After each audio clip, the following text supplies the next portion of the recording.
ಆತ್ಮೀಯ ಬಂಧುಗಳೇ, ಶ್ರೀಮದ್ ಭಾಗವತಂ ಸ್ಕಂದ 3 ಅಧ್ಯಾಯ 8 ಗರ್ಭೋದಕಶಾಹಿ ವಿಷ್ಣುವಿನಿಂದ ಬ್ರಹ್ಮನ ಅವತರಣ. ಇದರಿಂದ ಇವತ್ತು 2 ಶ್ಲೋಕಗಳನ್ನು ತಿಳ್ಕೊಳ್ಳೋಣ. ಶ್ಲೋಕ 22. ಕಾಲೇನ ಸೋಜ ಪುರುಷಾಯುಷಾಭಿ ಪ್ರವೃತ್ತ ಯೋಗೇನ ವಿರೂಢ ಬೋಧಃ ಸ್ವಯಂ ತದಂತರ್ಹೃದಯೇವ ಭಾತಮಪಶ್ಯತ ಯನ್ನ ಪೂರ್ವಂ. ಅನುವಾದ: ಬ್ರಹ್ಮನ 100 ವರ್ಷಗಳ ಕೊನೆಯಲ್ಲಿ ಅವನ ಧ್ಯಾನವು ಮುಗಿದಾಗ ಅವನಲ್ಲಿ ಅಗತ್ಯ ಜ್ಞಾನವು ವೃದ್ಧಿಯಾಯಿತು. ಅದರ ಪರಿಣಾಮವಾಗಿ ಅವನು ತಾನು ಮುಂಚೆ ಅತಿ ಹೆಚ್ಚಿನ ಪ್ರಯತ್ನದಿಂದಲೂ ಕಾಣಲಾಗದಿದ್ದ ಪರಮಪುರುಷನನ್ನು ತನ್ನೊಳಗೆ, ತನ್ನ ಹೃದಯದಲ್ಲಿ ಕಾಣಲು ಸಾಧ್ಯವಾಯಿತು. ಶ್ಲೋಕ 23.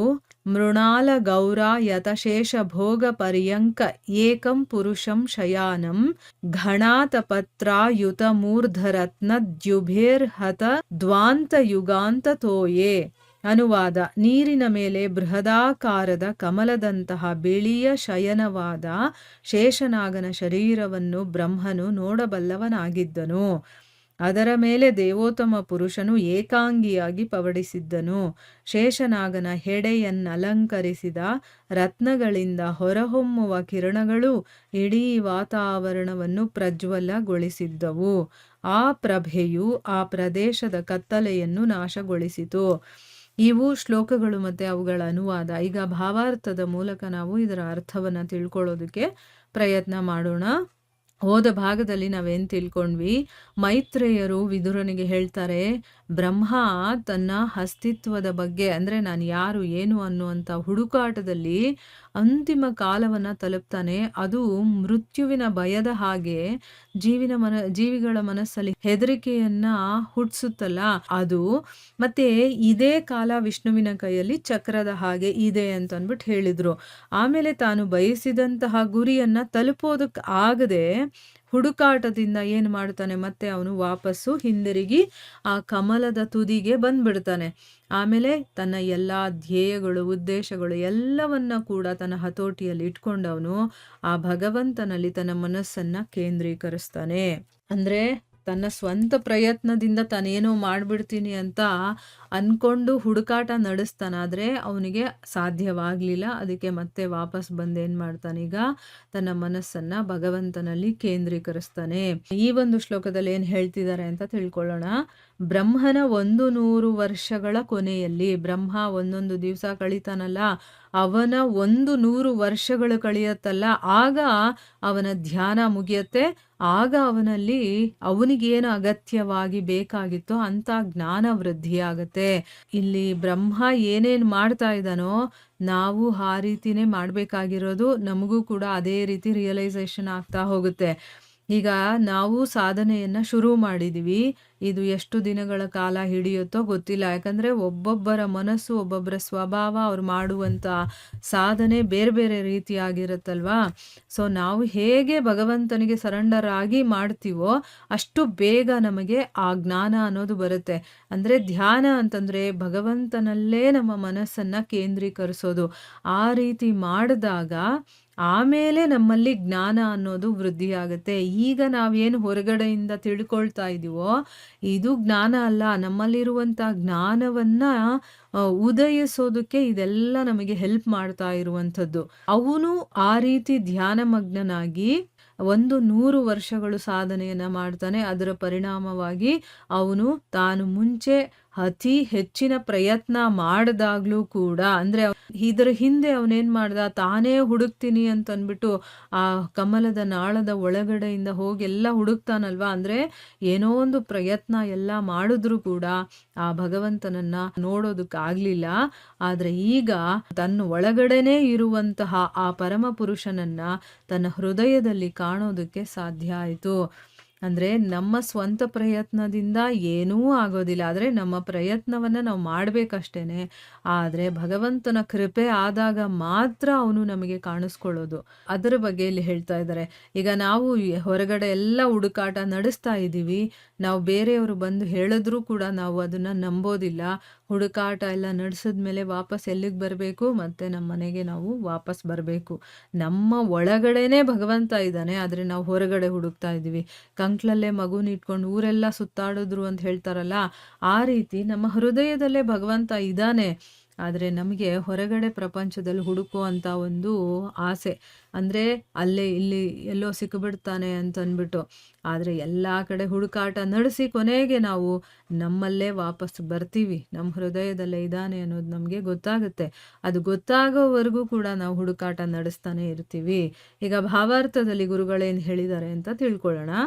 ಪರಮಪುರುಷನನ್ನು ಕೇವಲ ಭಕ್ತಿ ಸೇವೆಯ ವಿಧಾನದಿಂದ ಮಾತ್ರ ಕಂಡುಕೊಳ್ಳಬಹುದೇ ಹೊರತು ಒಬ್ಬನ ಊಹಾತ್ಮಕ ಚಿಂತನೆಯ ಸ್ವಂತ ಪ್ರಯತ್ನದಿಂದಲ್ಲ. ಬ್ರಹ್ಮನ ಆಯಸ್ಸನ್ನು ದಿವ್ಯ ವರ್ಷಗಳಾಗಿ ಲೆಕ್ಕ ಹಾಕಲಾಗುತ್ತದೆ. ಅದು ಮಾನವರ ಸೌರಮಾನ ವರ್ಷಗಳಿಂದ ಭಿನ್ನವಾದದ್ದು. ಭಗವದ್ಗೀತೆಯಲ್ಲಿ ದಿವ್ಯ ವರ್ಷಗಳನ್ನು ಲೆಕ್ಕ ಹಾಕಲಾಗಿದೆ. ಅಂದ್ರೆ ಇಲ್ಲಿ ಅರ್ಥ ಏನು?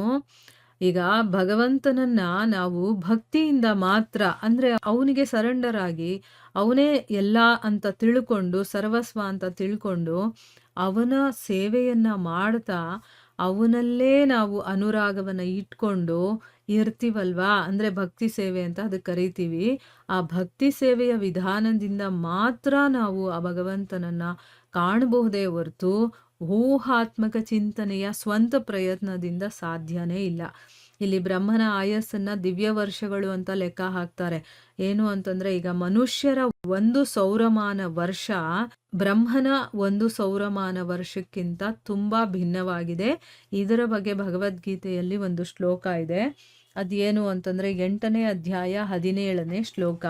ಅದೇನು ಅಂತಂದ್ರೆ, ಸಹಸ್ರ ಯುಗ ಪರ್ಯಂತಂ ಅಹರ್ಯದ್ ಬ್ರಹ್ಮಣೋ ವಿದುಹು ಅಂತ ಒಂದು ಶ್ಲೋಕ ಬರುತ್ತಲ್ಲ, ಅದು. ಅದರ ಅರ್ಥ ಏನು ಅಂತಂದ್ರೆ, ಮನುಷ್ಯರ ಲೆಕ್ಕದ ಪ್ರಕಾರ 1,000 ಯುಗಗಳು ಸೇರಿ ಬ್ರಹ್ಮನ ಒಂದು ದಿನ, ಅವನ ರಾತ್ರಿ ಕೂಡ ಇಷ್ಟೇ ಅವಧಿ ಇರತ್ತೆ ಅಂತ ಹೇಳ್ತಾ ಇದ್ದಾರೆ. ಅಂದ್ರೆ ನಮ್ಮ 1,000 ಯುಗಗಳು, ಒಂದು ಯುಗಕ್ಕೆ ಎಷ್ಟು ವರ್ಷಗಳಿದೆ ಅಂತ 1,000 ಯುಗಗಳು ಕಳೆದ್ರೆ ಬ್ರಹ್ಮನ ಒಂದು ದಿವಸ. ಅಂಥ 100 ವರ್ಷ ಅವನು ಧ್ಯಾನ ಮಾಡಿದಾನೆ. ನಾವ್ ಏನ್ ಮಾಡಿದೀವಿ? 1 ದಿವಸ 2 ದಿವಸ ಭಗವದ್ಗೀತೆ ಭಾಗವತ ಕೇಳ್ಬಿಟ್ವಿ ಅಂತಂದ್ರೆ ನಮ್ಗಾಗೋಯ್ತು, ನಾನೇನೋ ಮಾಡ್ಬಿಟ್ಟೆ ಅಂತ ಅನ್ಕೊಳ್ತೀವಿ, ಮತ್ತೆ ಸಾಕಪ್ಪ ಅಂತ ಅನ್ನಿಸ್ಬಿಡುತ್ತೆ. ಆದ್ರೆ ಆ ರೀತಿ ಎಲ್ಲ ಮಾಡಿದ್ರೆ ಭಗವಂತ ಸಿಗೋದು ಇಲ್ಲ, ಭಗವಂತನ ವಿಚಾರ ನಮಗೆ ಗೊತ್ತಾಗೋದು ಇಲ್ಲ. ಭಗವಂತನ ವಿಚಾರ ಇಲ್ಲಿ ನಮ್ಮ ಬಗ್ಗೆ ನಮಗೆ ಗೊತ್ತಾಗೋದಿಲ್ಲ. ನಾವು ಪ್ರತಿದಿನ ಪ್ರತಿ ಕ್ಷಣ ಅದೇ ಒಂದು ತುಡಿತಾ ಇರಬೇಕು. ನಾನು ತಿಳ್ಕೋಬೇಕು, ನಾನು ಕಲಿಬೇಕು, ನಾನು ಯಾರು ಅನ್ನೋದು ನನಗೆ ಗೊತ್ತಾಗಬೇಕು, ಭಗವಂತನನ್ನ ಪಡಿಬೇಕು ಅನ್ನುವಂಥ ಒಂದು ಹುಮ್ಮಸ್ಸು ನಮ್ಮಲ್ಲಿ ಇರಬೇಕು. ಆ ಒಂದು ಆತುರತೆ ನಮ್ಮಲ್ಲಿ ಇರಬೇಕು. ಆಗ ಮಾತ್ರ ನಾವು ಮಾಡೋದಕ್ಕೆ ಸಾಧ್ಯ. ಅಂಥವ್ರಿಗೆ ಮಾತ್ರನೇ ಭಗವಂತ ಸಿಗೋದು. ಆಯ್ತಾ? ಬ್ರಹ್ಮನ ಒಂದು ದಿನ 4 ಯುಗಗಳ 1000 ಪಟ್ಟಿಗೆ ಸಮನಾದುದು. ಈ ಲೆಕ್ಕಾಚಾರದ ಪ್ರಕಾರ ಬ್ರಹ್ಮನು ಎಲ್ಲಾ ಕಾರಣಗಳ ಪರಮ ಕಾರಣನನ್ನು ಅರಿಯುವ ಮೊದಲು 100 ವರ್ಷಗಳ ಕಾಲ ಧ್ಯಾನಮಗ್ನನಾದನು. ಆಮೇಲೆ ಅವನು ಬ್ರಹ್ಮ ಸಂಹಿತೆಯನ್ನು ರಚಿಸಿದನು.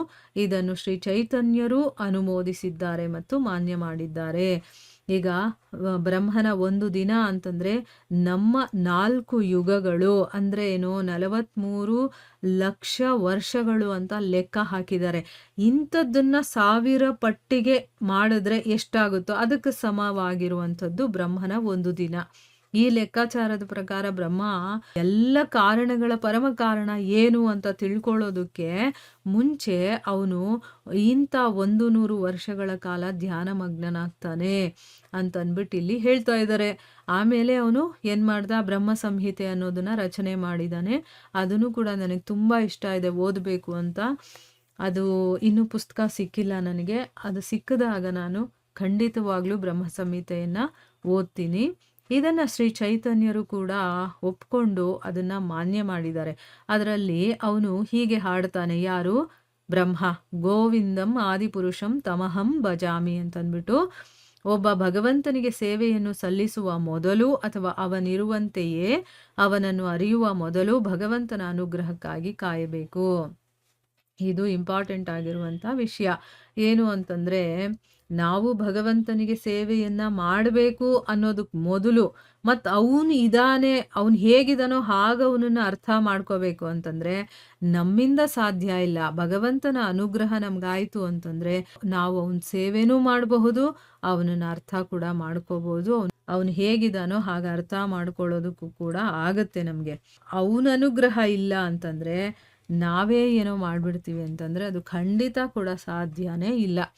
ಈಗ ನೋಡಿ, ನಾವು ಶ್ರೀಮದ್ ಭಾಗವತವನ್ನು ಓದ್ತಾ ಇದ್ದೀವಿ ಅಂತಂದರೆ ಆ ಭಗವಂತನ ಅನುಗ್ರಹ ಇರೋದ್ರಿಂದ, ಗುರುಗಳ ಅನುಗ್ರಹ ಇರೋದ್ರಿಂದನೇ ನಾವು ಓದ್ತಾ ಇರೋದಕ್ಕೆ ಸಾಧ್ಯ ಆಗ್ತಾ ಇರೋದು. ಇಲ್ಲ ಅಂತಂದರೆ ಸಾಧ್ಯನೇ ಇಲ್ಲ ಓದೋದಕ್ಕೆ, ಕೇಳೋದಕ್ಕೆ, ಓದೋದಕ್ಕೆ ಅಥವಾ ಆ ಭಗವಂತನ ಬಗ್ಗೆ ಮಾತಾಡೋದಕ್ಕೆ ಯಾವುದಕ್ಕೂ ಕೂಡ ನಮಗರ್ಹತೆ ಇಲ್ಲ. ಆ ಭಗವಂತನ ಅನುಗ್ರಹ ನಮ್ಮ ಮೇಲೆ ಬಿತ್ತು ಅಂತಂದರೆ ಆಗ ಮಾತ್ರ ಇದು ಸಾಧ್ಯ ಆಗೋದು. ಸೊ ಭಗವಂತನ ಅನುಗ್ರಹ ನಮ್ಮ ಮೇಲಿದೆ ಅನ್ನೋದು ನಮಗೆ ಒಂದು ಸಮಾಧಾನ ಅಲ್ವಾ. ಈಗ ಖಂಡಿತವಾಗ್ಲೂ ಕೂಡ ನಾವು ಗುರಿಯನ್ನು ತಲುಪ್ತೀವಿ, ಆದರೆ ಶ್ರದ್ಧಾಭಕ್ತಿಗಳಿಂದ ಇದನ್ನು ಕೇಳಬೇಕಾಗತ್ತೆ.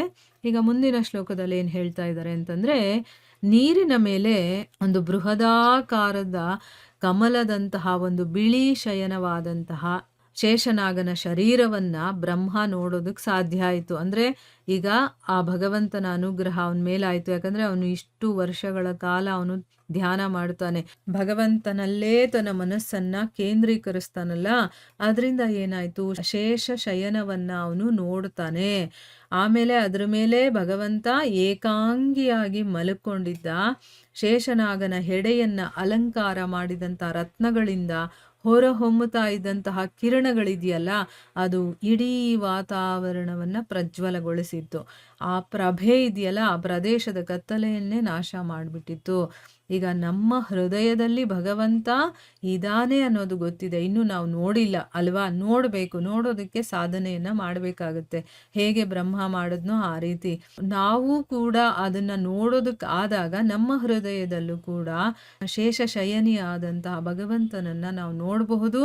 ಆ ನಾಗ ಇದೆಯಲ್ಲ, ಅದರಲ್ಲಿ ರತ್ನಗಳಿರುತ್ತಲ್ಲ, ಅದರಿಂದ ಏನಾಗುತ್ತೆ ಅಂದರೆ ಏನು, ಆ ಭಗವಂತನ ವಿಚಾರಗಳನ್ನು ಮಾಡ್ತಾ ಮಾಡ್ತಾ ನಮ್ಮ ಹೃದಯದಲ್ಲಿರುವಂತಹ ಭಗವಂತನನ್ನು ನಾವು ಕಾಣಬಹುದು.